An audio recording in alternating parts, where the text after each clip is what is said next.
Let's get to our man, Aaron Schatz. Very pleased to be joined on the show now by the creator of DVOA, the maker of DVOA, and the FTN Football Almanac has been released. And you might be surprised to learn that this Eagles team that has revamped the secondary, completely changed the coordinators, is only projected, according to the FTN Football Almanac, for 8.8 wins, which is a little bit maybe under what Vegas would have and what I think Eagles fans' expectations are. And so we are excited to talk to Aaron Schatz about that. I think he's going to join us any second. Aaron, how you doing? Hey, I'm good. Yeah, it's always interesting to try to sell my book to the fans of a team that it is pessimistic about. Well, but there is a lot of good stuff in there, even if it is pessimistic about the Eagles. You're in the right place, though, because nobody loves to hate themselves more than Eagles fans. So explain to us why you guys might be a little bit lower on the Eagles heading into the season than consensus. I mean, it starts with just how good they were last year when you incorporate the first half and the second half of the year. They were not as good as their record in the first half of the year.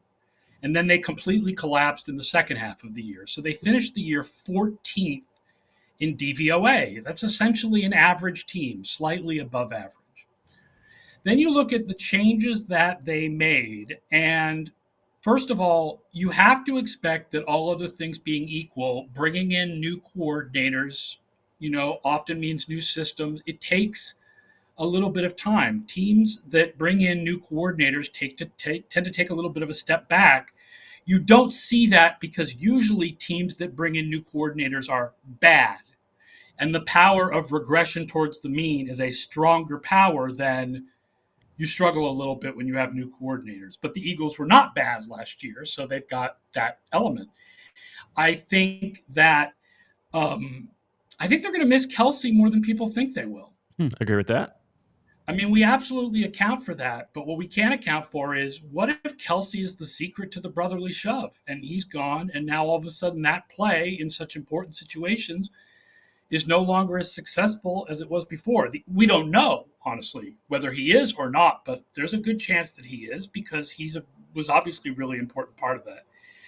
Saquon Barkley just doesn't move the needle very much because running backs, look, it's just an analytics thing. Running backs just don't move the needle very much. There are a few exceptions. Maybe Barkley is one of those exceptions when it comes to receiving value. And I do think he'll have great numbers this year because he'll have great blocking, but DeAndre Swift had really good numbers because he had really good blocking. That's not really an improvement.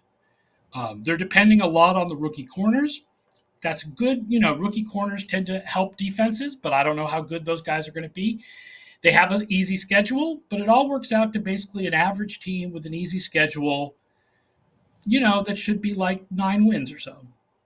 I wanted to follow up on Saquon because that's a good point there, and you've been consistent about that. I've read the Almanac every year, right? I mean, what would it take for a running back addition to make a meaningful upgrade as far as the data? Because as you mentioned, the Eagles had success last year with DeAndre Swift. They had success the year before with Miles Sanders, right? So this is a position that's been able, I don't want to say get replacement level players, but has been able to get high level production from different players. So what would it take for Saquon Barkley to make a meaningful impact from a data perspective?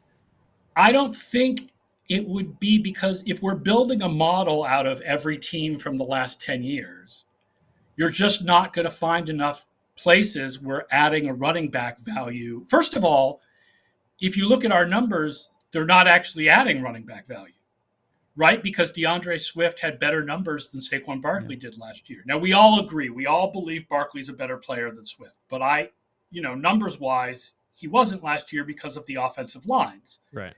But you're just not going to find – the best example of a guy who really moves the needle is McCaffrey.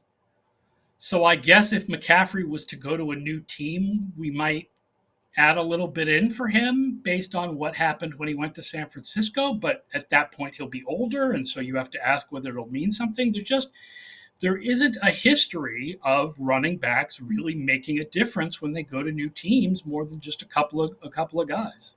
if I can ask a quick follow up there, because in obviously your time covering the league and writing about the league and analyzing the league, I think you would agree the Eagles have been one of the more data inclined organizations, right? So does it surprise you that they made the investment that they did in Saquon Barkley? Yes, it does surprise me. It didn't seem like an Eagles-like thing to do because they have gotten success from other running backs.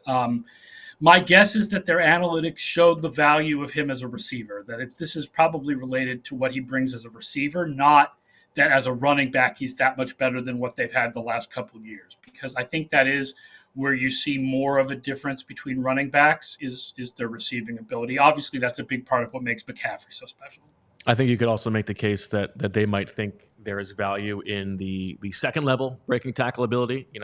DeAndre Swift, if the offensive line is as good as it was last year, any running back can get those 5 yards, but it's the explosion at the second level that make you miss ability that I think they may be talking themselves into.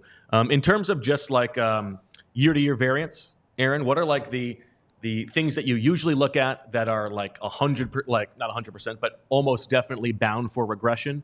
And it's funny because you look at the Eagles and it seems like a lot of those things are, the defense is definitely going to bounce back in some way, like they can't be as bad on third down and in the red zone and injury prone as they were last year. But on offense, it may not be that. It may not be the case. They might be a little bit more average on both sides. They have the same thing going on third down, opposite on both sides of the ball. Right.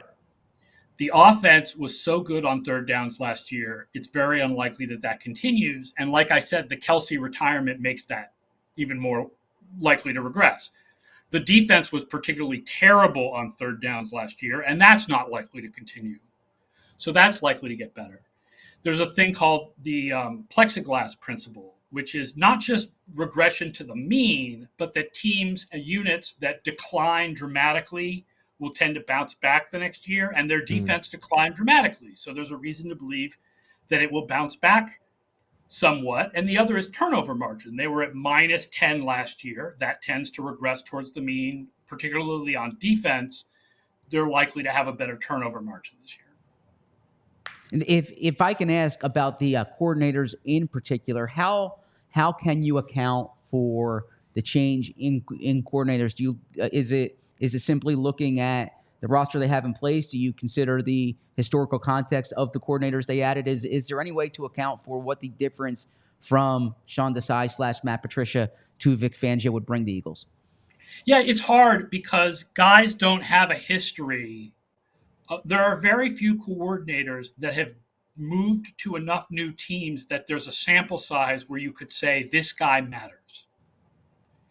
And even with Vic Fangio, and we wrote about this a lot last year with Miami, and it turned out to be the case, he doesn't have a history of dramatically turning around defenses the first year he gets there. It takes some time.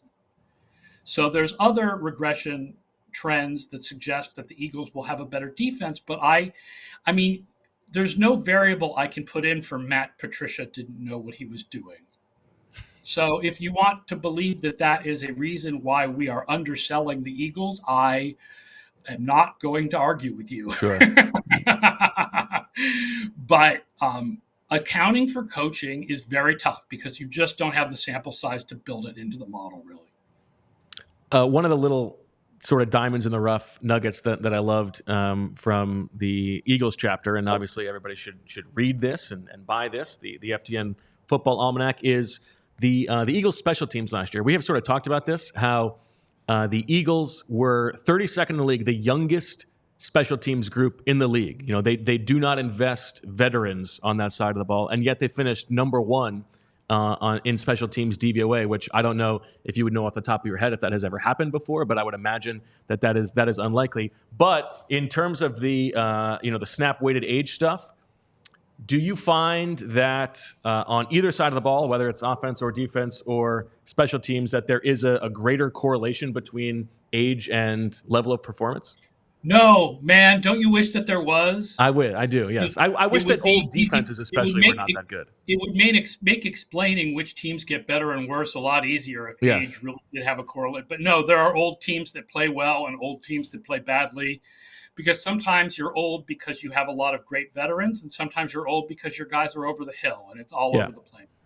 I will say you were talking about regression. Here's another positive regression note for Philadelphia, and that's special teams. They faced the best field goal kicking in the league last year, with opposing kickers missing no extra points and only 2 field goals, which were both over 40 yards.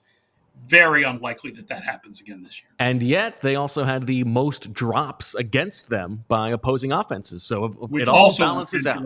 There's all these different things that regress in different directions. Yeah, there's no question about it. We're fortunate enough, obviously, to have your audience today, and so it's important. So I did want to speak big picture about DVOA because for the longtime listeners and viewers of our show, this is the data we're exclusively using as opposed to offense rankings, defense rankings. But for those watching the show who want to know why DVOA is the best way to evaluate a team over the course of a season, right? What's I guess your elevator pitch to the viewers, to the listeners about the importance, the value of DVOA?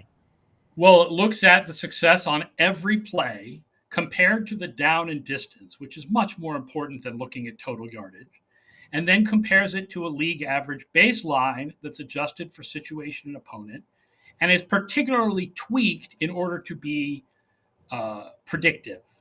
Right? I've tweaked it a little bit in the last couple of years to try to be as predictive as possible of the future. We're trying to filter out the effects of context and luck and schedule to try to get as close as possible to the sort of platonic ideal of how good a team is. Like if we had the magic power to stick a number on a team like a Madden rating, we're trying to get as close to that as possible, even though we know that that's actually impossible.